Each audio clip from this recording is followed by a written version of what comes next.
The dining room went quiet the second Richard Whitfield set his fork down. That was always how it started with him, not raising his voice, just laying down the fork like a gavel. "So, Claire," he said, looking down the table at me over his reading glasses, "Daniel tells me you're still doing the little consulting thing. From the house." I felt Daniel's hand find my knee under the tablecloth, a warning and an apology in the same motion. "It's not really a little thing anymore, Richard," I said, keeping my voice even.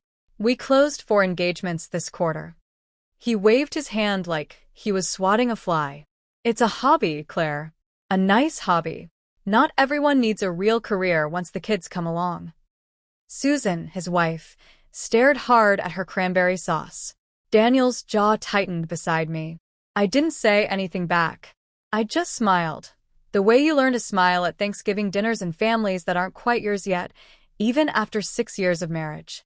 If you've ever sat at a table and been talked about like you weren't in the room, you know exactly the silence I mean. Before I go further, if this story feels familiar to you, do me a favor and hit subscribe because you're going to want to see how this one ends. Because 2 days later, on a gray Saturday morning with my coffee still too hot to drink, my phone rang. It was a name I didn't recognize, from a company I knew very well. And what they asked me to do would change everything Richard Whitfield thought he knew about the woman his son married. "My name is Claire Bennett. I kept my maiden name professionally, something Richard never quite forgave me for either, and I was 36 years old that Thanksgiving, living in Canton, Ohio, in a brick colonial on Fairview Avenue with my husband Daniel Whitfield and our 2 kids, Maddie and Sam. Daniel and I met at Ohio State, back when I was studying finance and he was finishing his engineering degree. We married young by my family standards and late by his. The Whitfields liked things done a certain way, and I was, from day one, an unexpected variable in their equation. Richard Whitfield, my father-in-law, was 67 that year, silver-haired, broad-shouldered, the kind of man who filled a doorway just by standing in it. He owned Whitfield Precision Machining, a company his own father, Walter Whitfield, had started in 1958 in a 2-bay garage off Cherry Street. By the time I married into the family, it employed almost 200 people making precision parts for the auto and aerospace industries out of a sprawling plant on Route 62. Susan, Richard's wife, was warm where he was hard, the kind of mother-in-law who slipped me leftovers when Richard wasn't looking. I loved her. Richard was harder to love, though I tried. I had spent 8 years at Cascade Capital Partners in Cleveland before starting my own firm, Bennett Turnaround Advisors, out of the spare bedroom of our house. We helped manufacturing companies restructure debt, renegotiate with banks, and survive the kind of financial trouble that quietly kills family businesses. It was, by any real measure, a serious career. To Richard, it was something I did between school pickups. The warning signs had been there for years, if I'm honest with myself now. Richard had never once asked me a real question about my work. Not how's business, not what kind of clients do you have. Nothing that required him to actually listen to the answer. At every family gathering, my job got summarized in a single, dismissive line, usually to someone else, as if I weren't standing right there. "Claire does some bookkeeping for small businesses," he told his golf buddy at a 4th of July barbecue 2 summers before. I'd corrected him gently. "Financial restructuring, actually, mostly for manufacturers your size," and he'd laughed it off like I'd made a joke. Daniel noticed it too. He'd bring it up sometimes, late at night, after his parents left our house. "He doesn't mean anything by it," he'd say, which was Daniel's way of avoiding conflict with his father his whole life. I understood it. Richard had raised Daniel to inherit a legacy, not to marry a woman who ran her own company, and some part of Richard seemed to resent that I hadn't needed his approval to succeed.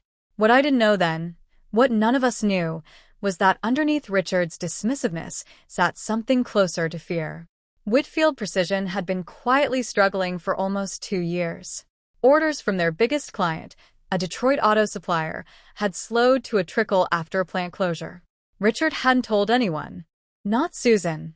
Not Daniel. Not the 200 employees who still punched in every morning on Route 62, trusting that the Whitfield name meant something solid. If you've ever watched someone protect their pride instead of their family, you already understand where the story is headed. Daniel and I had built a good life on Fairview Avenue, even with Richard's comments hanging over every holiday like whether we'd learned to dress for. Maddie was 8 that year, obsessed with horses and unbothered by the tension at the grown-up table. Sam was 5, still young enough to think Grandpa Richard's stern voice was just how all grandpas sounded. I envied their innocence some days. My business had grown slowly and honestly. I started with one client, a small tool and die shop in Massillon whose owner was about to lose everything to a bank that wanted to call his loan. I helped him restructure the debt, buy time, save 40 jobs. Word got around in manufacturing circles the way it always does, quietly, through people who trust each other's judgment more than advertising. By the Thanksgiving in question, Bennett Turnaround Advisors had 6 employees, a real office above a coffee shop on Tuscarawas Street, and a reputation among regional banks as the firm you called when a manufacturing client was in trouble and everyone wanted to avoid a bankruptcy filing. I wasn't running a hobby. I was running a firm that kept families' companies and their employees' livelihoods alive. Richard had never once asked to see our office. He'd never asked what restructuring actually meant. I think, looking back, that he was afraid of what it might mean if he learned I was good at exactly the kind of work his own company was starting to need. A comment below if you've ever had a family member underestimate you for years. I want to know I'm not the only one. The months leading up to that Thanksgiving had been strange ones for the Whitfield family, though I didn't understand why until much later. Richard had started missing golf on Saturdays, something he'd done religiously for 20 years. Susan mentioned it to me once, worried, over coffee at her kitchen table.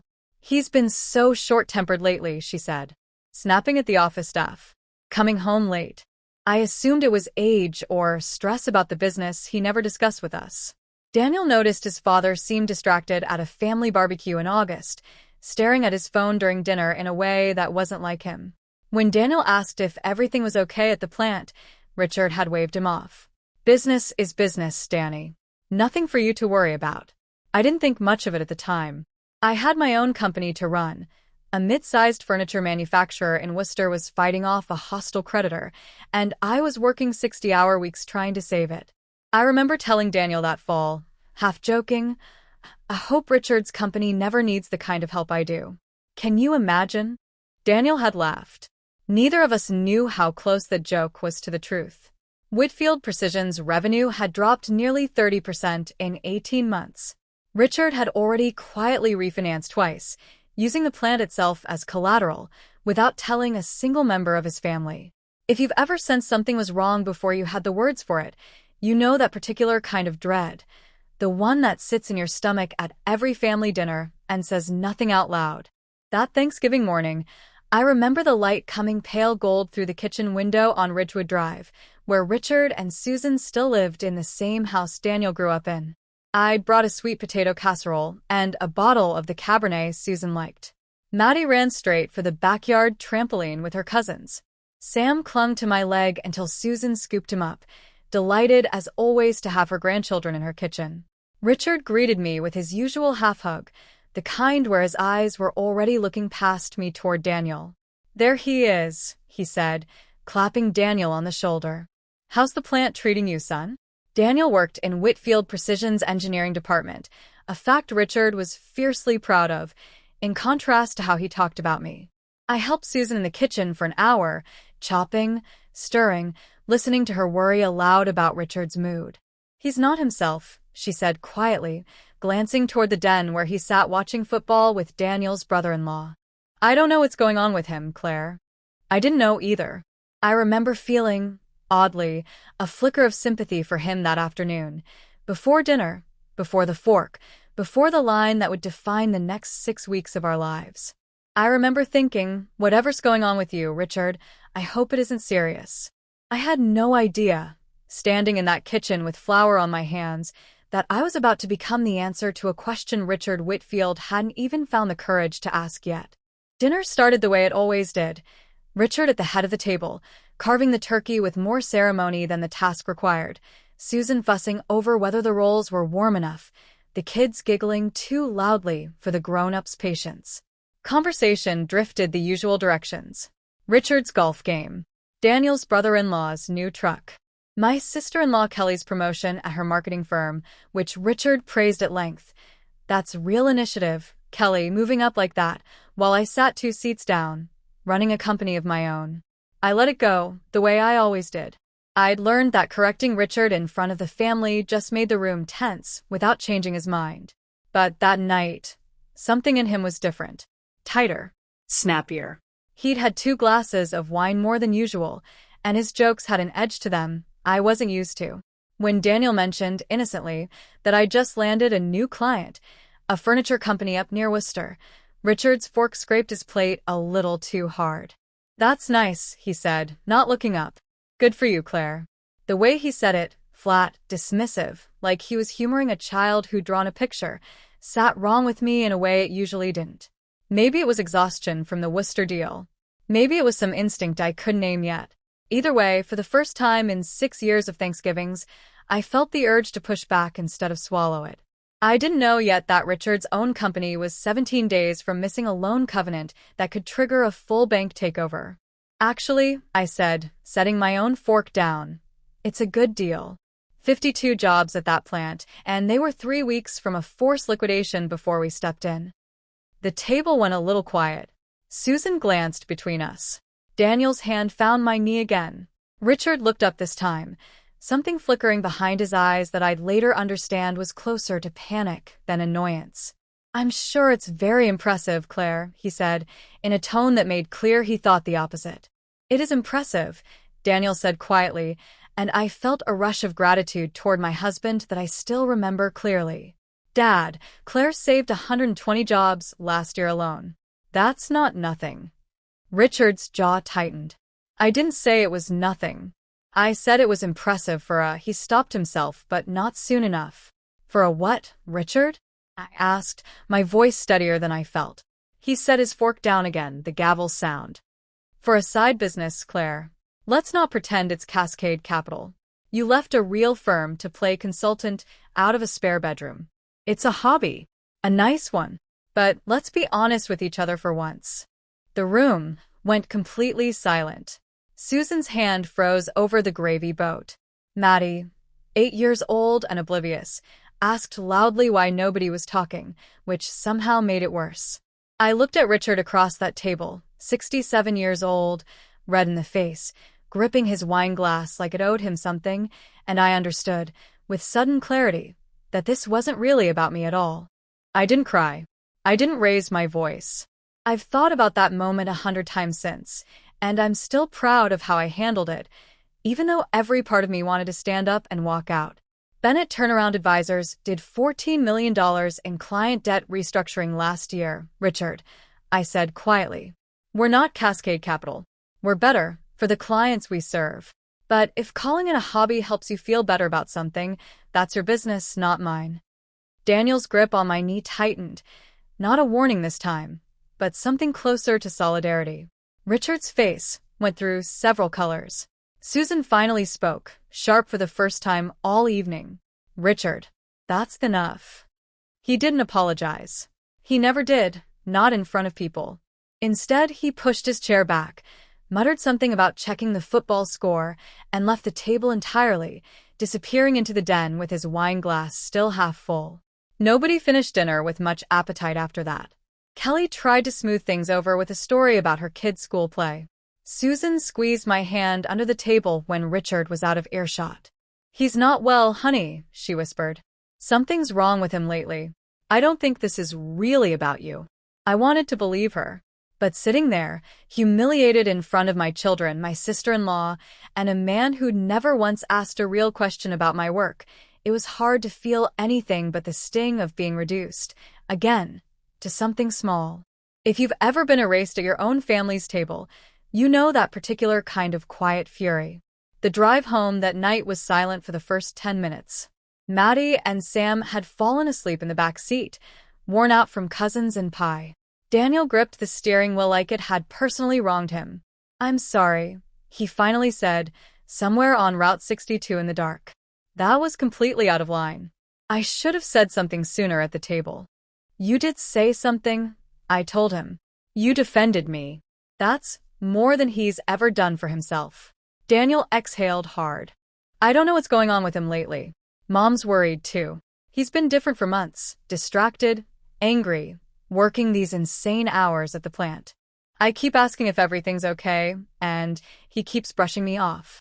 I stared out the window at the dark fields along the road, replaying Richard's words. A hobby. A nice one. Let's be honest with each other for once. There had been something underneath his contempt that night that I couldn't quite place. Not just condescension, but something closer to defensiveness. Like a man protecting a wound instead of making a point. Maybe he's scared of something, I said quietly, more to myself than to Daniel. Scared of what? He runs a 200-person company his dad built from nothing. What's Richard Whitfield scared of? I didn't have an answer that night. I just knew that the man who'd humiliated me at that table hadn't looked triumphant when he said it. He'd looked cornered. I had no idea how right that instinct would turn out to be, or how soon I'd have proof of exactly what he'd been hiding. Friday passed in the strange fog that follows a family blow-up. Everyone texting careful, neutral messages. Nobody quite ready to address what had happened out loud. Susan called me around noon. "I'm so sorry about last night," she said, her voice tight. "I've never seen him like that. He's under so much pressure at work, Claire, and I think he's taking it out on everyone around him, especially you." "What kind of pressure?" I asked. There was a pause. "I don't fully know. He doesn't talk to me about the business, not really. He never has. But I found him at his desk at 2 in the morning last week, going through papers, and when I asked what was wrong, he just said, 'Nothing you need to worry about,' and went to bed." She sighed. That's Richard. 29 years married to the man, and I still get 'nothing you need to worry about.'" I felt a strange mix of things listening to her, sympathy, still some anger, and a professional instinct I couldn't quite shut off. In my line of work, "nothing you need to worry about" from a company owner almost always meant the opposite.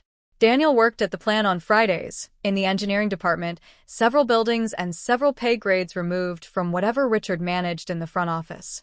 When he came home that evening, he mentioned, almost in passing, that the plant floor had felt tense all day, a delayed shipment of raw steel, a supplier call that got cut short, and cranky, 2 managers arguing behind a closed door.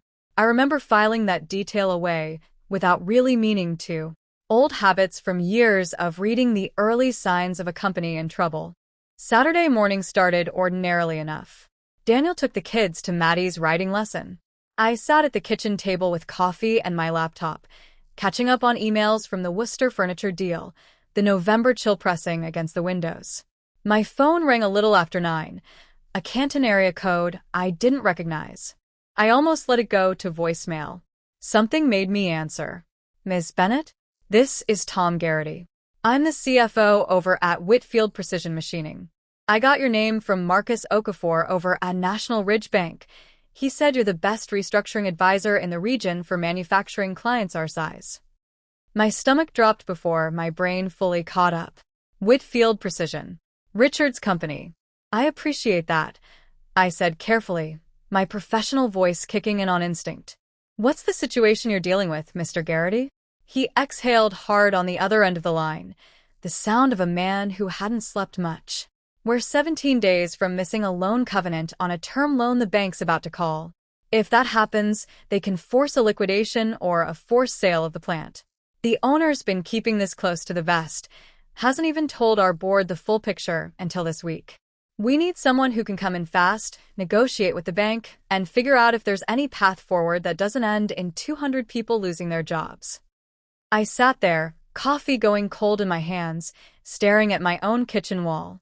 "Mr. Garrity," I said slowly, "does the name Richard Whitfield mean anything to you as more than an owner?" There was a pause on the line. "He's the owner and president, yes. Founder's grandson. Well, founder's son, technically. Why do you ask?" "Because Richard Whitfield is my father-in-law," I said. The silence that followed lasted long enough that I checked to make sure the call hadn't dropped. "You're Daniel's wife," Tom finally said. I didn't. Marcus didn't mention that. He just said Bennett turnaround advisors, best in the region for situations like ours. He wouldn't have known, I said. I use my maiden name professionally. Richards never actually asked what my firm is called. Tom let out a short, tired laugh that had no real humor in it. Well, This is awkward. I should tell you. Richard doesn't know I made this call. The board authorized me to find outside advisory help without his direct involvement, because frankly, Ms. Bennett, he hasn't been transparent with us either. We found out about the second refinancing 3 days ago, from the bank directly, not from him. I closed my laptop slowly, my mind moving in 2 directions at once, the professional instinct assessing the crisis, and the wife and daughter-in-law absorbing the strange, almost impossible coincidence of the last 48 hours. Mr. Garrity, I said finally, I need a day to think about whether I can take this on, given the relationship. But send me what you can, the loan documents, the covenant terms, the last 2 years of financials. I'll look at them tonight. I hung up the phone and sat in my kitchen for a long time, staring at the November light through the window, thinking about a fork hitting a plate 2 nights before. Daniel came home with the kids around noon, cheeks pink from the cold, Maddie chattering about her horse. I waited until the kids were settled with lunch before I pulled him into the living room. I need to tell you something, and I need you to stay calm, I said. His face went instantly wary. Okay. Whitfield Precision is in serious trouble. They're close to missing a loan covenant. The bank could force a liquidation. Their CFO called me this morning, Tom Garrity, because the bank recommended my firm. He didn't know I was your wife until I told him. Daniel sat down hard on the arm of the couch. That's not possible. Dad would have said something. Mom would have said something. Your dad hasn't told the board the full picture, Daniel. He refinanced twice using the plant as collateral without telling anyone. The board went around him to bring in outside help because they don't trust him to handle it himself anymore. I watched something crack behind my husband's eyes. Not disbelief exactly, but the slow arrival of understanding. The missed golf games. The late nights. The short temper. The fork hitting the plate 2 nights before dinner even properly started. He's been drowning, Daniel said quietly, almost to himself. This whole time, he's been drowning, and instead of asking anyone for help, he humiliated you at Thanksgiving. I think, I said carefully, he was terrified someone would find out exactly this. That the company might need saving, and that the person capable of saving it might be me. Daniel put his head in his hands. What are you going to do? I didn't have an answer yet, but I already knew I was going to read those financials that night, whatever I decided afterward. I stayed up until nearly 2 in the morning that night, reading through the documents Tom Garrity had sent. 2 years of financial statements, the loan covenant terms, a spreadsheet of accounts payable that told a story more honest than anything Richard had said at that dinner table. The picture was worse than I expected. Whitfield Precision had lost nearly 1/3 of its revenue after its largest client, an auto supplier out of Detroit, shifted production overseas. Richard had refinanced against the plant itself, twice, apparently believing he could quietly ride out the downturn without anyone noticing. He'd cut corners on maintenance to preserve cash flow. He delayed vendor payments long enough that 2 key suppliers were now demanding payment upfront. And in 11 days, a debt-to-EBITDA covenant on the senior loan was going to be breached, giving National Ridge Bank the legal right to call the entire loan and force a sale. 200 employees. Some of them had worked there since Walter Whitfield's garage days. Overtime pay quietly cut in October. A pension contribution delayed twice this year, though not yet missed. It was, professionally speaking, exactly the kind of situation I'd built my entire career around solving. There was a path forward. I could see it already in outline in the way I always could once I understood the real numbers instead of the story someone was telling themselves. But this wasn't a stranger's company. This was Richard Whitfield's company. The same man who'd called my life's work a hobby 48 hours earlier, sitting at his own dinner table, surrounded by the family he was failing to protect the honest way. I closed the laptop around 2:15, and I didn't sleep much after that. Sunday morning, I called Tom Garrity back. I'll take the engagement, I said. But I need 3 things. First, full board authority, in writing, so Richard can't override my recommendations. Second, Richard has to know I'm involved, today before I set foot in that building. I won't do this behind his back the way he's been operating. Third, this is a professional engagement. My firm gets paid the same rate we'd charge any client this size. No family discounts, no favors. Tom exhaled with what sounded like real relief. The board will agree to all of that in about 30 seconds. I'll draft the engagement letter this afternoon. One more thing, I said. I want it in writing that no employee gets laid off in the first phase of this without board sign-off. I've seen too many restructurings turn into an excuse to gut the workforce before anyone's actually run the real numbers. Agreed, Tom said. For what it's worth, Ms. Bennett, Claire, a lot of us on the leadership team have wondered for months why Richard wasn't asking for help sooner. This might be the best thing that's happened to this company in 2 years. I hung up and sat with the weight of what I'd just agreed to. Then I picked up the phone again and called Richard directly before I could talk myself out of it. He answered on the third ring, his voice guarded the second he heard mine. Claire. Richard, we need to talk. Not about Thanksgiving. About Whitfield Precision. I got a call Saturday from Tom Garrity. Your board hired my firm to help you avoid losing the company in the next 2 weeks. The silence on the other end of that line lasted so long I thought he'd hung up. That's not possible, Richard finally said, his voice tight and strange. The board doesn't have the authority to bring in outside advisors without my sign-off. They do, Richard, per your own bylaws, when covenant default is imminent and ownership hasn't disclosed material information to the board. Tom sent me the language yesterday. I read it twice to be sure. You've been talking to my CFO. About my company. Behind my back. His voice was rising now, the cornered animal register I recognized from 100 client calls with owners who'd run out of road. Actually, Richard, you've been keeping your board in the dark about 2 refinancings and a covenant you're about to breach. I found out about your company's crisis the same way I find out about every other client's crisis, because someone finally told the truth. Another long silence. When he spoke again, something in his voice had changed, smaller, less certain. How bad is it? 11 days until the bank can call the loan. After that, they can force a sale or a liquidation. 200 jobs, Richard.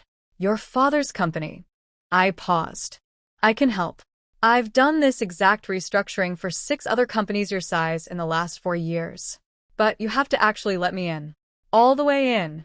No more hiding numbers. No more protecting your pride instead of your people. He didn't answer that directly. Why would you even want to help me after Thursday? Because it's not about Thursday, I said.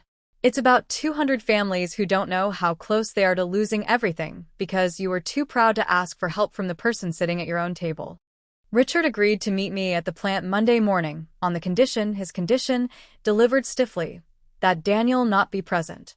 I understood why, even if it stung a little. This wasn't a family conversation anymore. It was a business one, and Richard needed, for his own dignity, to have it without his son watching him admit failure to his daughter-in-law. Monday morning, I walked into Whitfield Precision Machining for the first time in 6 years of marriage into that family. Richard had never once invited me to see the place his own father built. The plant floor smelled like machine oil and hot metal, the rhythmic clank of stamping presses echoing off corrugated steel walls. Workers in safety glasses glanced up as I passed, curious about the woman in the gray blazer walking beside their visibly rattled boss. Richard's office was paneled in dark wood, photographs of Walter Whitfield lining one wall, black and white images of a 2-bay garage on Cherry Street, a man in overalls standing proudly beside a single lathe in 1958. Sit down, Claire, Richard said, gesturing to the chair across from his desk. He looked older than he had at Thanksgiving, tired in a way that had nothing to do with turkey and wine. I opened my laptop and pulled up the numbers I'd spent all of Saturday night studying. I'm going to walk you through exactly what I see in your financials, Richard, the same way I would with any client. Then we're going to talk about what happens in the next 11 days. He nodded once, his jaw tight, and for the first time since I'd known him, Richard Whitfield looked genuinely afraid. I laid it out plainly, the way I always did with clients, because sympathy dressed up as gentleness rarely saved a company. You have 11 days before National Ridge Bank can call your senior loan under the covenant breach. Once that happens, they have the contractual right to force a sale of the plant or push you into liquidation. Your best path is a negotiated forbearance agreement. We go to the bank together, present a real restructuring plan, and ask for 90 days to execute it in exchange for concessions on your end. What concessions? Richard asked, his voice hoarse. A board seat for an outside restructuring advisor for the duration. That would be me, or someone from my firm. A revised repayment schedule. Possibly bringing on additional equity to strengthen the balance sheet, which might mean bringing in an outside investor for a minority stake. Richard's hand tightened on the arm of his chair. Giving up equity in my father's company. Or losing the whole company in 11 days, I said, not unkindly. Those are genuinely your two paths right now, Richard. I'm not here to make this easy to hear. I'm here to make sure you have real information instead of hope. He was quiet for a long moment, staring at the black and white photograph of his father on the wall. Walter built this place with his hands, he said finally. Every machine on that floor, I remember him buying secondhand, fixing himself, teaching me to run before I was even 10 years old. I couldn't tell anyone I might lose it. I couldn't tell Daniel. I couldn't tell Susan. I especially couldn't tell you. Why especially me? I asked, though some part of me already knew the answer. Richard rubbed his face with both hands, and for the first time in 6 years, I watched him look genuinely, unmistakably human instead of imposing. Because you're good at exactly this, he said quietly. Because I've watched you save other people's companies for 4 years while mine was quietly falling apart, and every time someone mentioned your work at a family dinner, all I could think was that my own son's wife might end up being smarter about my business than I am about it myself. The confession landed harder than I expected. So, the hobby comment wasn't about you, he said. It was never really about you, Claire. It was about me being terrified of admitting I might need saving by the person I'd spent years insisting couldn't possibly be that capable. It was easier to make you small than to admit how scared I was. I sat with that for a moment, feeling something shift in my chest. Not forgiveness exactly. Not yet, but the beginning of understanding. Comment below if you've ever realized someone's cruelty toward you is really about their own fear. It's a strange kind of relief and a strange kind of sadness at the same time. That doesn't excuse what you said at that table, Richard. I told him. In front of my kids. In front of your own family. I know, he said, and his voice cracked slightly on the word. I know it doesn't. But it does explain it, I said. And right now, explaining it matters less than fixing this. We have 11 days, Richard. Are you ready to actually let me help you? All the way, no more hiding. He nodded, slowly, like a man setting down a weight he'd been carrying alone for 2 years. Yes, he said.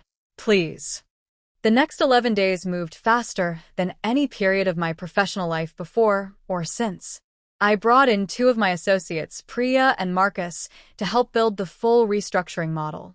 We worked out of a conference room at Whitfield Precision that still had Walter Whitfield's original company charter framed on the wall, yellowed with age. Susan called me on day 3, crying quietly on the phone. Richard told me everything last night, she said. 2 years, Claire. 2 years of him carrying this alone, lying awake next to me every night, and I had no idea. She paused. Thank you for not walking away from him. God knows he didn't make it easy for you to stay. Daniel came by the plant most evenings after his own shift ended, watching me work with a kind of quiet pride I hadn't expected, given the circumstances. I keep thinking about Thanksgiving, he told me one night in the car. How wrong he had it. How wrong I let him have it, honestly, for years, by not pushing back harder.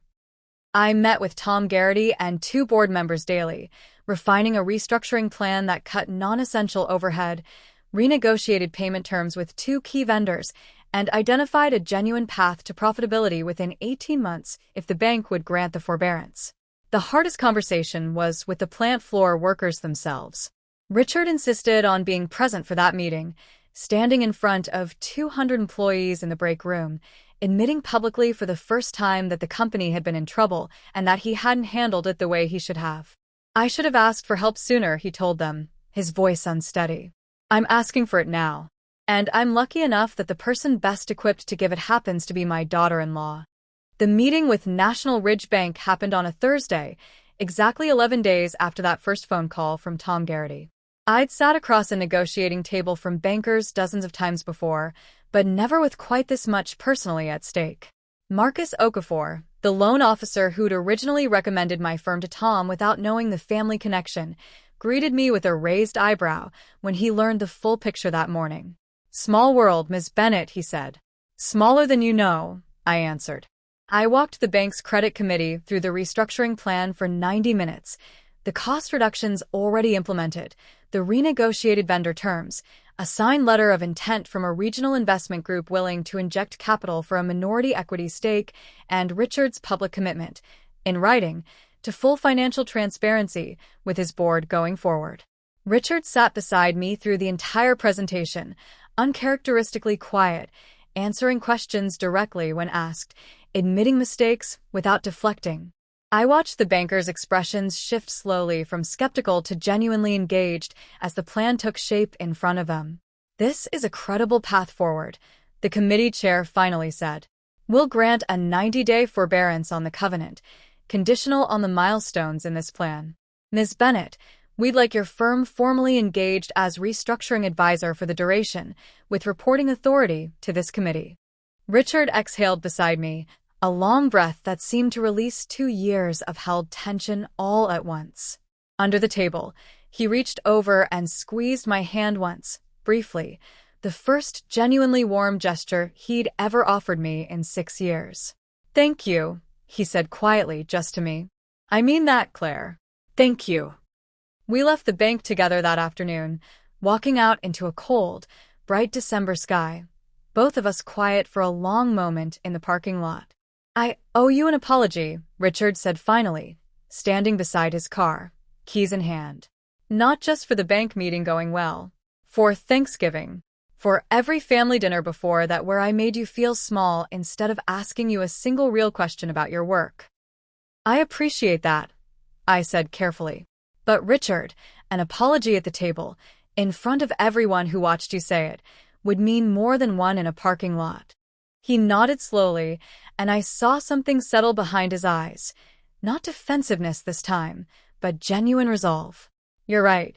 I'll do that." I drove home that evening with a strange, heavy relief of a hard job done well, mixed with something more personal and harder to name. I'd just spent 11 days saving the company of a man who'd humiliated me at his own dinner table less than 2 weeks earlier. If you've ever had to be the bigger person for reasons that had nothing to do with the person who wronged you, you understand exactly how complicated that relief can feel. Daniel was waiting at our kitchen table when I got home, Maddie and Sam already in bed. "The bank agreed?" he asked, standing the second I walked in. 90 days forbearance. Full restructuring authority. The plan's safe, Daniel. For now, at least, there's real work still ahead. He crossed the kitchen and pulled me into a hug that lasted longer than either of us probably intended. "You saved my dad's company," he said into my hair. "After everything he said to you." "I didn't do it for him," I said. "I did it for 200 families and for you and honestly for myself. I needed to know I could hold both things at once, the anger and the choice to help anyway." Words spread through the extended family quickly, the way it always does. Kelly called me 2 days later, apologetic in a way she'd never been before. "I had no idea what your work actually involved, Claire," she admitted. "I think none of us did. We just repeated what Richard said, over and over, without ever really asking." I appreciated the honesty, even if it came late. "It's easy to underestimate someone when the loudest voice in the room keeps telling you to," I told her. Susan came by our house the following weekend, bringing a pie she hadn't needed to make, sitting at our kitchen table with tears in her eyes more than once. 29 years married to that man," she said, "and I never once saw him ask anyone for help with anything, business or otherwise. You cracked something open in him, Claire, whether you meant to or not." I hadn't set out to crack anything open in Richard Whitfield. I'd set out to do my job, the same job I'd do for any client facing exactly this crisis. But there was no denying that something in the family dynamic had genuinely shifted, a fault line exposed, forcing everyone to look honestly at assumptions they'd carried for years without questioning. Daniel, for his part, seemed lighter somehow, like a weight he hadn't fully realized he was carrying had eased. I spent our whole marriage making excuses for him, he told me one night, telling myself it was just his generation, just his way. I don't think I get to make those excuses anymore. I didn't ask him to stop making them. I just told him the truth. Richard's fear had been real, his cruelty had been a symptom of it, and neither fact erased the other. Both things could be true at once. The restructuring work itself continued for weeks after that first bank meeting, unglamorous and detailed in the way real turnaround work always is. Renegotiating a lease on unused warehouse space, restructuring vendor payment terms, working with Tom Garrity to rebuild financial reporting systems Richard had let atrophy out of avoidance rather than incompetence. I was at the plant most days that December, often working alongside Richard directly for the first time in our 6 years of family history. It was strange, watching him defer to my judgment on questions he would never have asked me 2 months earlier. Strange, and honestly a little bit gratifying, in a way I try not to feel too smug about. You catch things I would have missed, he admitted one afternoon, reviewing a vendor contract I'd flagged for renegotiation. I've been running this place on instinct and my father's old habits for 30 years. I never really learned the financial side properly. Walter didn't believe in it. He thought the numbers took care of themselves if the product was good enough. The numbers don't take care of themselves anymore, Richard, I said. Not in this industry, not with margins this thin. I'm learning that, he said, and there was something almost boyish in his voice, an old man finally admitting he still had things left to learn. It wasn't a complete transformation. Richard still had his stubborn moments, still occasionally bristled at a recommendation before eventually accepting it. But the contempt was gone. In its place was something closer to respect, hard-won, and still a little unfamiliar to both of us, like a language we were both still learning to speak fluently. If you've ever watched someone slowly become a better version of themselves right in front of you, you know how quietly powerful that can be to witness. Christmas that year was different from any Whitfield family holiday I'd experienced before. Richard hosted, as always, but the atmosphere had shifted in ways I hadn't expected. He pulled me aside in the kitchen before dinner, while Susan wrangled the kids into their pajamas for pictures by the tree. I want to say something at the table tonight, he told me. The apology I promised you. I'd like your permission first, since it involves you directly. I appreciated him asking. Go ahead, Richard. At dinner, with the whole extended family gathered, Kelly and her husband, Daniel's cousins, Susan's sister visiting from Pittsburgh, Richard stood at the head of the table before anyone had touched their plates. I owe Claire a public apology, he said, his voice steady but clearly costing him something to deliver. 6 weeks ago, at this same table, I called her work a hobby. I said it in front of her children. I said it because I was scared and too proud to admit I was scared, and it was easier to make someone else small than to face how badly I'd failed my own company. He paused, looking directly at me. Claire didn't just prove me wrong about her work. She saved 200 people's jobs, including mine, in less time than it took me to admit I needed help. I was wrong about you, Claire. I've been wrong for years, and I'm sorry. The table was silent, but a different kind of silent than Thanksgiving, not tense, but moved. Susan wiped her eyes openly. Daniel reached for my hand under the table. Thank you, Richard, I said simply. That means more than you probably know. Kelly spoke up after a moment, surprising everyone, including herself, it seemed. I owe an apology, too, she said. I laughed along with those comments for years, Claire. Never once asked you a real question about your work, because Richard's version was easier to repeat than finding out the truth myself. I hadn't expected an avalanche of family accountability at Christmas dinner, but something about Richard's honesty had opened a door the rest of the family walked through, one at a time. I think we all did that in our own ways, Susan said quietly. It was easier than questioning Richard. It always has been in this family. Richard, to his credit, didn't flinch from that observation, though I could tell it stung. That's fair, he said. I've run this family the same way I ran that company for 30 years. My instincts, my rules, not much room for anyone to push back. Both things nearly cost me everything this year. Daniel squeezed my hand. For what it's worth, Dad, I should have pushed back harder for years. I let it slide because it was easier than the argument. I know, son, Richard said. I think I counted on that, more than I want to admit. It wasn't a perfect resolution. Old patterns don't dissolve in a single dinner, however honest. But something real had shifted in that room, a family finally willing to look at its own dynamics instead of pretending they didn't exist.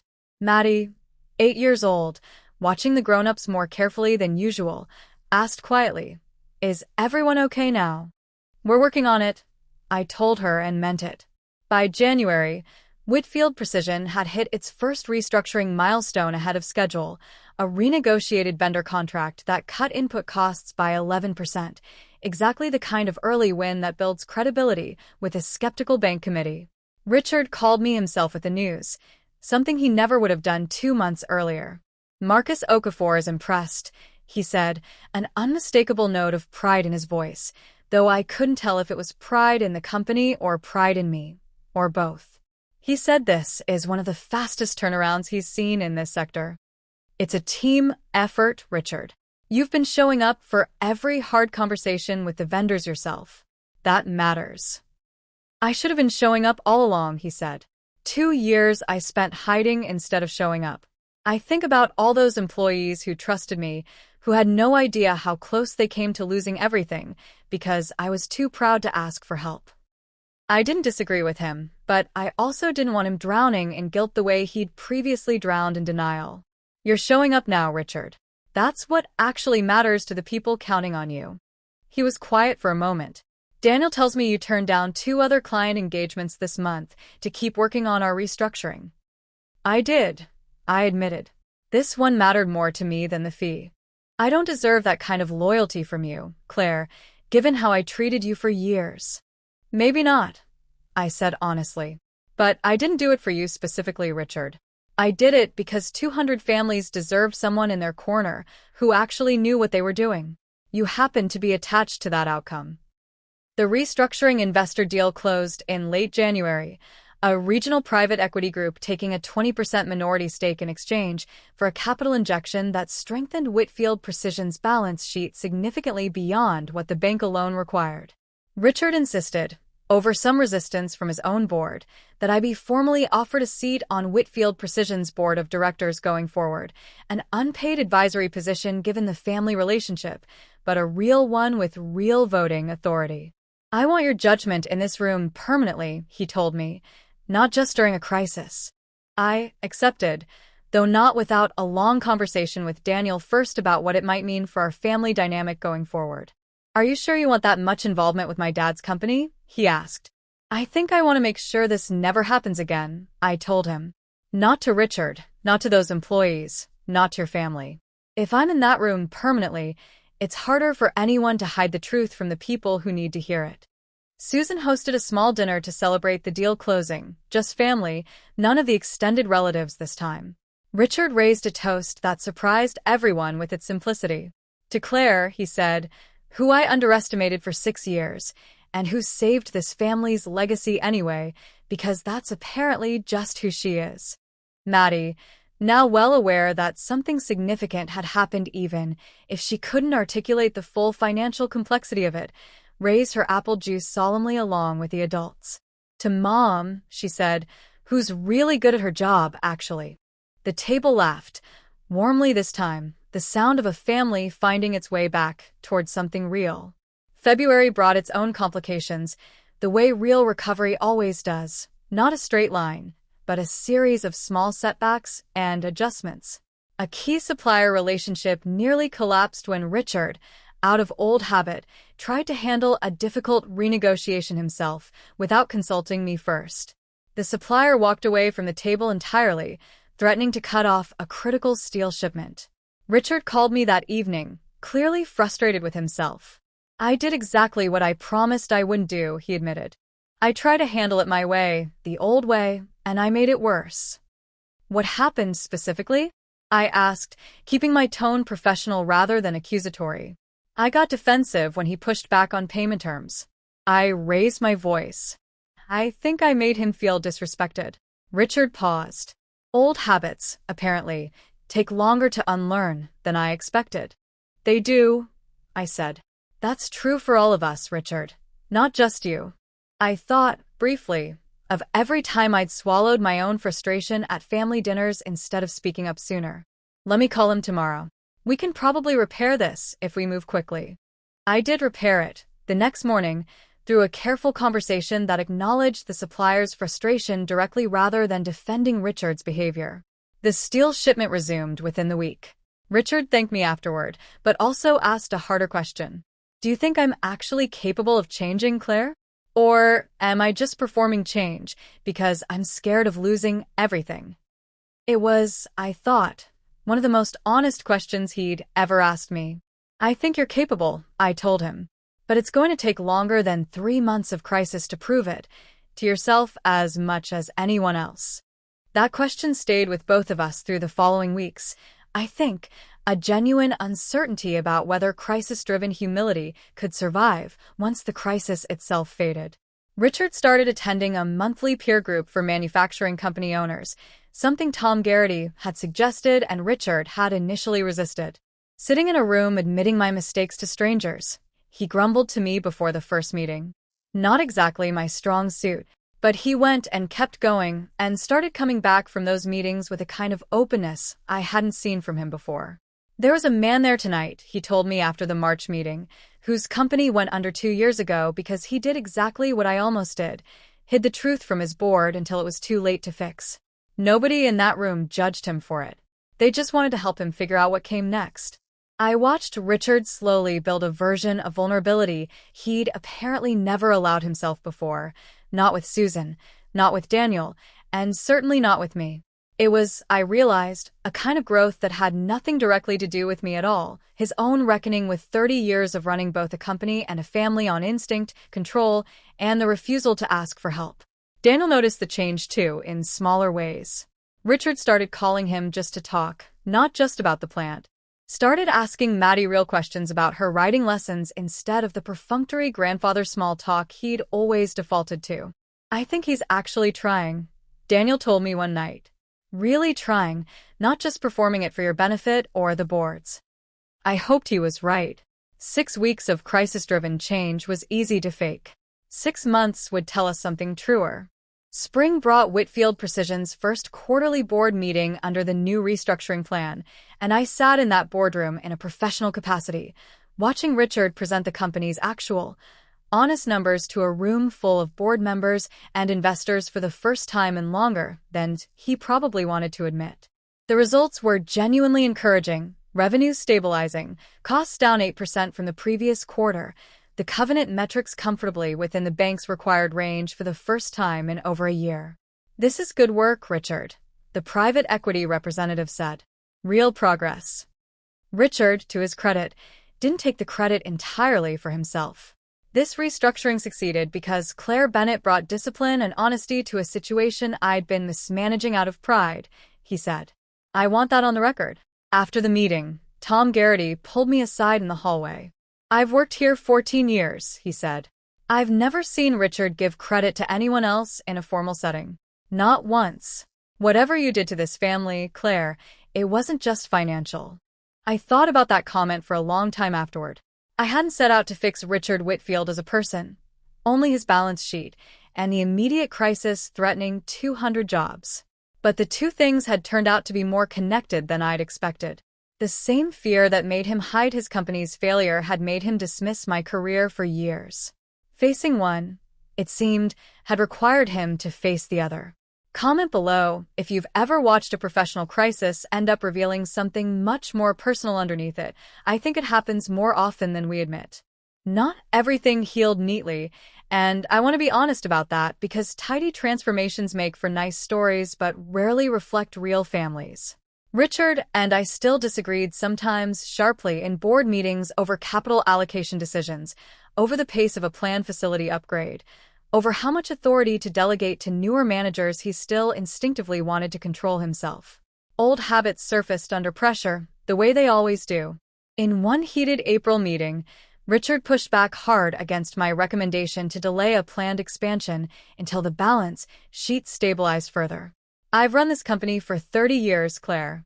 I know when we can afford to grow. You also ran it into a covenant breach 11 days from liquidation, Richard, I said, more sharply than I intended. The room went quiet. He was silent for a moment, and I worried I'd pushed too hard, undone months of hard-won trust in a single sentence. But then he exhaled and nodded slowly. "That's fair," he said. "I asked for your honest judgment. I don't get to be angry when you give it to me." It wasn't a magical transformation into a perfectly humble man. It was something slower and more believable than that. Richard genuinely trying, sometimes succeeding, sometimes falling back into old patterns, but recovering from those lapses faster than he once would have. "I think that's actually more meaningful," Daniel told me that night when I recounted the exchange. If he'd become a completely different person overnight, I wouldn't believe it was real. This, the effort, the occasional relapse, the recovery, that feels like actual change. I agreed. Real growth, I'd learned both professionally and personally, rarely looks like a straight line. Susan and I grew closer that spring too, in ways that surprised both of us. She started coming by the office some afternoons, curious now about the actual work I did, asking real questions instead of the polite, distant ones she'd offered for years out of deference to Richard's dismissiveness. "I should have asked you these questions a decade ago," she admitted one afternoon, looking over a restructuring model I'd built for a different client, a small aerospace parts manufacturer near Youngstown. "I let Richard's opinion of your work become my own, without ever really questioning it. That wasn't fair to you. You believed your husband," I told her. "I understand why. That doesn't make it easy to have lived through, but I understand it." "I want to do better," she said, "for whatever time we have left as a family, learning each other properly instead of through Richard's version of things." I appreciated that honesty more than I could easily express. 6 years of feeling like an outsider in that family had left scars I hadn't fully acknowledged even to myself, and Susan's genuine curiosity felt like a kind of repair I hadn't realized I needed. Daniel, for his part, started actively pushing back against old family patterns in smaller ways too, correcting relatives who still occasionally referred to my work dismissively, making a point of asking me real questions about client challenges at family gatherings instead of letting the conversation drift elsewhere. "I spent 6 years letting my dad set the tone for how this family treated you," he told me one night. "I don't want to spend the next 6 years doing the same thing, even if he's improving. I should have been better, sooner, regardless of him." If you've ever needed your partner to defend you louder than they had been, you know exactly how much that shift meant to me. By early summer, Whitfield Precision had exited the 90-day forbearance period entirely, meeting every milestone the bank had required, with covenant metrics now comfortably within compliance, and a growth plan finally back on the table, this time with real financial guardrails around it. Richard organized a small celebration at the plant. Not a lavish event, just cake in the break room for the employees who'd weathered months of uncertainty without fully understanding how close they'd come to losing everything. He stood in front of the assembled workers, many of whom had worked there for decades, and spoke without notes. 6 months ago, I was hiding the truth from all of you because I was too proud and too scared to admit I needed help," he said. "I want to be honest about that now because you all deserved honesty from me a long time before this crisis forced it out of me." He gestured toward me, standing near the back of the room. "Claire Bennett saved this company, and by extension, saved every job in this building. She's also my daughter-in-law, which means I get the added humility of admitting my own family member turned out to be smarter about my business than I was." The room laughed, warmly, and applauded, a genuine, unguarded moment I hadn't expected from a man who'd once called my work a hobby in front of my own children. Afterward, one of the longtime machine operators, a woman named Dolores who'd worked the floor since 1989, found me near the door. "Whatever you did to Richard," she said, "keep doing it. He's a different man than the one who walked past us without a word for 30 years. "I didn't do anything to him," I said. "He did the hard part himself. I just made sure the numbers told the truth." Summer brought its own milestones, smaller and more personal than boardroom victories, but no less meaningful. Richard started coming to Maddie's writing competitions, something he'd never prioritized before, always citing work obligations that Susan quietly admitted had often been excuses rather than genuine conflicts. He sat in the bleachers at a regional show in June, cheering awkwardly but sincerely as Maddie took second place in her age group. I missed too much of Daniel's childhood the same way, he told me quietly afterward, watching Maddie beam with her ribbon. Always at the plant, always telling myself it mattered more than being present. I don't want to make that same mistake with my grandchildren. Sam, still young enough to be uncomplicated about family dynamics, had grown genuinely fond of his grandfather over those months, delighted by Richard's newly patient willingness to actually get down on the floor and build with his elaborate wooden train set. Daniel and I talked often that summer about how strange it felt to watch Richard's transformation unfold in real time, a man in his late 60s finally learning lessons about humility and presence that most people absorbed decades earlier. Do you think it would have happened without the crisis? Daniel asked me one evening, watching his father and Sam build train tracks across our living room floor. I don't know, I admitted honestly. Sometimes people need to nearly lose everything before they're willing to actually change. I'd like to think he would have gotten there eventually anyway, but I'm not sure that's true. Either way, Daniel said, I'm grateful it happened while there's still time for him to actually enjoy it, instead of learning it too late to matter. I want to be honest about something else, because I think it matters to the shape of this story. I hadn't fully forgiven Richard, not completely, not yet, even as the professional relationship and even the personal one slowly repaired itself. There's a difference between understanding someone's fear and fully releasing the hurt they caused you while acting on it. I still remembered, vividly, the specific sting of Maddie asking loudly why nobody was talking at that Thanksgiving table, the particular humiliation of being reduced in front of my own children by a man who'd never once asked a real question about my work. I mentioned this to Susan one afternoon, carefully, not wanting to undo the family's fragile progress. I don't think I've fully forgiven him, I admitted. I respect what he's done since. I appreciate the apology. But there's still a part of me that remembers exactly how small he made me feel. Susan nodded slowly. That's fair, Claire. I don't think forgiveness has to arrive on anyone else's timeline but your own. Richard doesn't get to demand it just because he's improved. He has to earn it, slowly, the same way trust gets rebuilt anywhere else. I appreciated her saying that out loud, giving me permission to hold both truths at once. Genuine respect for Richard's growth, and genuine, unresolved hurt from what came before it. If you've ever forgiven someone in stages rather than all at once, you understand exactly the complicated territory I was navigating that summer.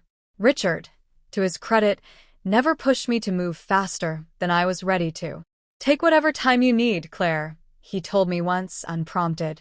I don't expect you to just erase 6 years because I've had a few good months. That restraint, more than anything else, made me trust the change was real. August brought a harder conversation, one I hadn't fully anticipated. Richard asked to meet me alone, at a diner off Route 62, away from the plant, away from family gatherings, just the two of us. I need to ask you something, he said, once our coffee arrived. And I need you to answer honestly, even if it's not what I want to hear. Okay, I said, bracing myself. Do you think I only changed because I got caught? Because the crisis forced my hand? Or do you think there's something real in me that was always capable of this, just buried under 30 years of bad habits? It was, I thought, the most vulnerable question Richard had ever asked me, and it deserved a genuinely honest answer rather than a comforting one. I think both things are true, I told him. I think the crisis forced changes you might never have made voluntarily. But I also think the honesty you've shown since, the willingness to sit with hard feedback, the effort with Maddie and Sam, I don't think you can fake that consistently for 8 months. Fear might have opened the door, Richard, but you're the one who's been walking through it every day since. He nodded slowly, processing that. I keep waiting to feel like I've earned back your trust completely, he admitted. And I understand why that's taking longer than I'd like. You don't get to set the timeline on that, Richard, I said gently. But for what it's worth, I trust you more today than I did 8 months ago. That's not nothing. No, he said, something like relief crossing his face. It's not nothing at all. We talked for a long time at that diner, longer than either of us probably expected, about things we'd never discussed directly in 6 years of family gatherings.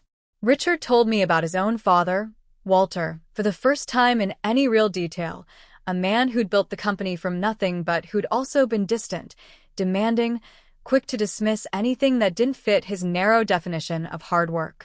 "I think I learned to dismiss things I didn't understand from him," Richard admitted. "Your kind of work, finance, restructuring, it wasn't the kind of work Walter respected. Wrenches and steel, that's what he understood.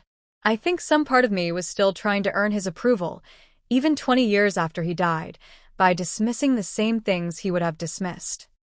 It was the first time I'd heard Richard talk about his own father's flaws so directly, and it gave me a fuller picture of the pressures that had shaped him, not an excuse, but genuine context.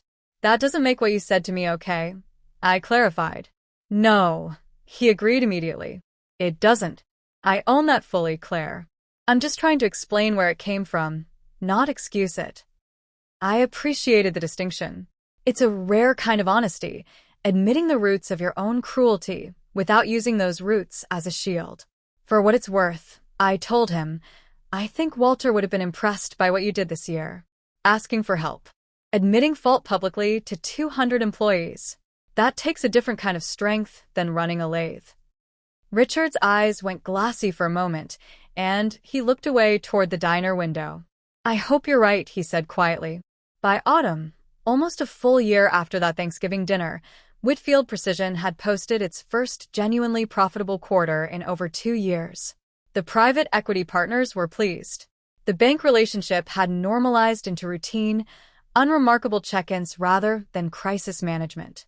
Tom Garrity told me, over coffee one morning, that employee retention had actually improved, word having spread through the plant about the transparency Richard now practiced. "People trust him again," Tom said. "That matters more to a workforce than people realize."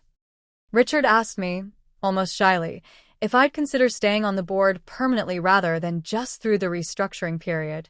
"I know it started as a crisis engagement," he said, "but I think the company's better with your judgment in the room long after the crisis passes."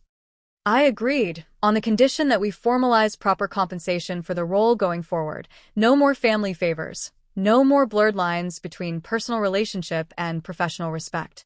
Richard didn't push back on that condition at all, which felt like its own quiet confirmation of how far he'd genuinely come. Daniel and I talked about it that night, the strange full circle of the year we'd just lived through. "A year ago," he said, "my dad called your work a hobby at Thanksgiving dinner. Now he's asking you to sit permanently on his board and calling your judgment the reason his company survived." "A year's a long time," I said, "when someone's actually willing to do the work." "Are you going to bring this up next Thanksgiving?" Daniel asked, half joking. "I don't need to bring it up," I said. "I think everyone at that table already knows exactly what happened. Some things don't need repeating out loud to be understood." Thanksgiving came around again 1 full year after the dinner that started everything. Susan hosted, as always, the same dining room, the same table, though the atmosphere couldn't have felt more different. Richard carved the turkey, as he always did, but this time he paused before serving, glass raised. "Before we eat," he said, "I want to say something, and I promise this one won't sting the way it did last year." The table laughed, a genuinely warm sound, nothing like the tension of 12 months earlier. "A year ago at this table," Richard continued, "I said something cruel and untrue about Claire's work because I was scared and too proud to admit it. I want everyone here to know that Claire didn't just prove me wrong. She saved this company, saved 200 jobs, and somehow still chose to sit at this table with me today despite everything I put her through." He looked at me directly. "Thank you, Claire, for the company. But more than that, for giving me the chance to become someone worth forgiving." I felt tears prick unexpectedly at the corner of my eyes. "I'm working on the forgiveness part," I said honestly, and the table laughed again, softer this time. "But I appreciate everything you just said, Richard. More than you probably know." Maddie, now 9, looked between the adults with the particular clarity children sometimes have. "Is this the story you're going to tell forever?" she asked. "Like, at every Thanksgiving?" "Probably," Daniel said, laughing. "Your mom saved Grandpa's whole company after he was rude to her at this exact table. That's a pretty good story to keep telling."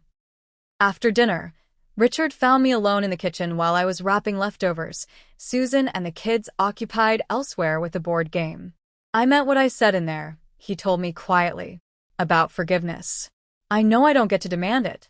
I just want you to know I understand the difference between being forgiven and being trusted again, and I'm grateful for whatever amount of both you're willing to extend. I trust you more than I did a year ago, Richard. I said honestly. That's real, and it matters to me. The rest, I think it's still healing slowly. I don't know if it ever fully disappears, honestly. Some things leave a mark even after the wound closes. He nodded, accepting that without argument, which itself felt like meaningful growth from the man who'd once dismissed my entire career in a single sentence. I can live with that, he said. I'd rather have an honest partial trust than a pretend complete one. I appreciated that distinction more than he probably realized. So much of the last year had been about learning to hold complicated, imperfect truths at the same time. Richard's fear and his cruelty, his growth and his ongoing flaws, my professional success and my personal hurt, all existing together without canceling each other out. For what it's worth, I told him, I'm proud of the work we've done together this year. Both the restructuring and whatever this is between us. Me too, he said. I don't think I ever expected the person who saved my father's company would also end up teaching me how to actually be part of a family. We stood together in that kitchen for a moment, two people who'd started the year as adversaries and ended it as something closer to genuine allies. That winter, Whitfield Precision announced its first expansion in nearly a decade, a new production line dedicated to aerospace components, funded conservatively, with proper financial guardrails this time, built on the stable foundation the restructuring had established. Richard asked me to help oversee the expansion's financial planning formally, a role I accepted with genuine enthusiasm rather than professional obligation. It felt good, building something forward-looking with him rather than only cleaning up crisis after crisis. Daniel, still working in the engineering department, found himself increasingly consulted by Richard on strategic decisions in a way that hadn't happened before, their relationship shifting from a distant, formal father-son dynamic into something with more genuine collaboration. He asks my opinion now. Daniel told me one evening, still slightly amazed by it. Actually asks, and actually listens to the answer, instead of just informing me of decisions he's already made.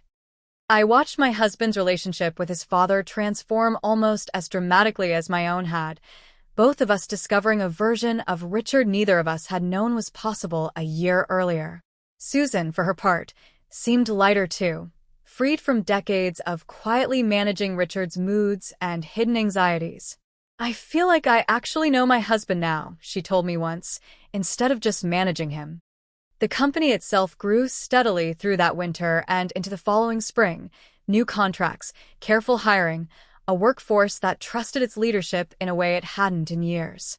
Dolores, the longtime machine operator, told me once that morale on the floor hadn't been this good since Walter's era, decades earlier. It wasn't a fairy tale ending, exactly. It was something better, a real one, built slowly, through hard conversations and honest accountability rather than a single dramatic gesture. Bennett turnaround advisors grew too, that year, in ways I hadn't fully anticipated. Word of the Whitfield Precision restructuring spread through manufacturing circles across Northeast Ohio, and my firm took on 3 new clients directly as a result, each one a company facing exactly the kind of crisis I'd spent a career learning to navigate. Ironically, Richard became one of my most enthusiastic professional references, recommending my firm to other manufacturing owners at industry events, speaking about the restructuring with a candor that surprised people who knew him from decades of buttoned-up reticence. I used to think admitting you needed help was weakness, he told an audience at a regional manufacturers association dinner that spring, where I sat in the audience, invited as his guest. I nearly lost my father's company because I believed that for 30 years. The truth is the opposite. Admitting you need help and choosing the right person to give it might be the strongest decision I've ever made. I watched him speak, this man who'd once called my life's work a hobby in front of my own children, now publicly crediting that same work with saving everything he'd spent his life building. It was a strange, quietly satisfying kind of full circle. Daniel squeezed my hand under the table during that speech, both of us thinking, I imagine, of the same Thanksgiving dinner a year and a half earlier. "He's really different," Daniel whispered. "He is," I agreed. "Different enough that I actually believe it's permanent now, not just crisis-driven." That distinction had taken over a year to earn, but standing in that room, watching Richard speak honestly to a crowd of his peers about vulnerability and change, I felt something settle in me that I hadn't fully expected to feel again toward him. Genuine, unguarded pride. Maddie turned 10 that spring, and Richard threw himself into planning her birthday party with an enthusiasm that would have seemed impossible to imagine 2 years earlier. Booking the stable where she took riding lessons, arranging a small gathering of her friends, standing at the fence with visible pride as she demonstrated a new jumping technique she'd been practicing. "I missed too much of this kind of thing with Daniel," he told me quietly, watching Maddie clear a small jump to applause from her friends. "I don't intend to make that mistake twice." Sam, now 7, had become genuinely close with his grandfather, the two of them building an elaborate model train layout in Richard and Susan's basement most weekends, a project that seemed to bring Richard as much joy as it brought Sam. Watching this version of Richard Whitfield, patient, present, genuinely curious about his grandchildren's interests, I found myself thinking often about the man who'd sat at that Thanksgiving table 2 years earlier, dismissing my career in front of those same children. The distance between those two versions of him felt, some days, almost impossible to reconcile as the same person. But I'd learned over those 2 years that people could genuinely hold both versions of themselves, the flawed, frightened man who lashed out to protect his pride, and the person capable of real growth once given the right combination of crisis, honesty, and consequence. Neither version canceled the other out. Both were true. If you've ever watched someone become a better version of themselves later in life than you ever expected possible, you know it doesn't erase what came before. It just makes the growth itself feel more remarkable, earned through real effort rather than given freely. Looking back now, almost 2 years after that Thanksgiving dinner, I think often about the strange mechanics of how families actually change, when they change at all. It wasn't the humiliation at that table that transformed Richard Whitfield. It was what came after, the crisis that forced his hand, yes, but more than that, his own willingness, once cornered, to actually do the harder work of honesty rather than simply managing appearances a little longer. Plenty of people face exactly that kind of reckoning and choose denial anyway, right up until everything collapses around them. Richard chose differently, eventually, even if it took a call from his own company's board, going around him, to force the reckoning into the open. I think about Tom Garrity's decision to recommend my firm without knowing the family connection, a small coincidence that turned out to matter more than anyone involved could have predicted. I think about how close Whitfield Precision came to a very different ending, 200 jobs lost, a family legacy liquidated, a company Walter Whitfield built from a 2-bay garage disappearing into bankruptcy paperwork because one proud man couldn't bring himself to ask for help in time. I think, too, about the specific cruelty of that Thanksgiving line. "It's a hobby, Claire," and how long it took me to fully separate understanding its origin from excusing its impact. Both things remain true, even now. Richard's fear explained his cruelty. It never erased the sting of it, or the fact that my own children watched me absorb it at that table. If you've ever had to hold complicated, contradictory truths about someone you love, you understand exactly the balance I learned to carry through those 2 years. I've thought a lot, too, about what might have happened if I'd said no to Tom Garrity's call that Saturday morning, if pride, or hurt, or simple self-protection had led me to decline the engagement entirely, letting Richard face the consequences of his own silence alone. I don't think I would have blamed myself for choosing that path, honestly. Nobody owes their harshest critic a rescue, especially not one delivered at their own children's dinner table. But I've never regretted the choice I did make. Helping Richard wasn't really about earning his approval or proving him wrong, though it accomplished both those things along the way. It was about the 200 families whose livelihoods depended on a company surviving its owner's pride. It was about refusing to let someone else's fear determine the shape of my own choices, my own integrity, my own professional standards. And somewhere along the way, it became something else too, an unexpected, hard-won repair of a relationship I'd genuinely written off as permanently strained. I don't think either of us expected that outcome, sitting across that dinner table 2 Thanksgivings ago. Susan told me once, near the end of that second year, that she thought the entire crisis had been, in some strange way, a gift disguised as a disaster. It forced all of us to actually see each other honestly, she said, instead of just managing around each other's blind spots the way we'd done for years. I think she was right, though I wouldn't have chosen that particular path to honesty if I'd had another option. Some lessons, apparently, only arrive through crisis, no matter how much we might prefer to learn them gently. Daniel and I talk sometimes about what we'll tell Maddie and Sam someday when they're old enough to fully understand the story behind that Thanksgiving dinner they were too young to properly process at the time. I think I'll tell them the whole truth, that their grandfather said something cruel and untrue about my work in front of them because he was frightened and too proud to admit it. That I chose to help him anyway, not because he deserved it in that moment, but because 200 families deserved someone competent in their corner, and because I refused to let his fear dictate my own integrity. I'll tell them that people can hurt you and still be capable of real change, and that both things can be true without one excusing the other.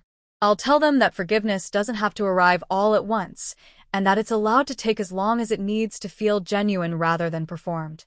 I'll tell them, too, about watching their grandfather learn, slowly and imperfectly, to be present in a way he'd never managed with their own father, showing up at writing competitions, building train sets in the basement, asking real questions instead of offering perfunctory dismissals. Mostly, I think I'll tell them that being underestimated by someone who's supposed to love you is a particular kind of pain, but it doesn't have to define what you're capable of or what you eventually choose to do with your own skills and integrity when the moment actually calls for it. If you've ever been the person nobody expected much from, only to prove, quietly and factually, exactly how wrong they were, I hope this story gave you something worth holding on to. Whitfield Precision Machining celebrated its 68th anniversary last month, still standing on Route 62, still employing over 200 people, now genuinely stable rather than one hidden covenant breach away from disaster.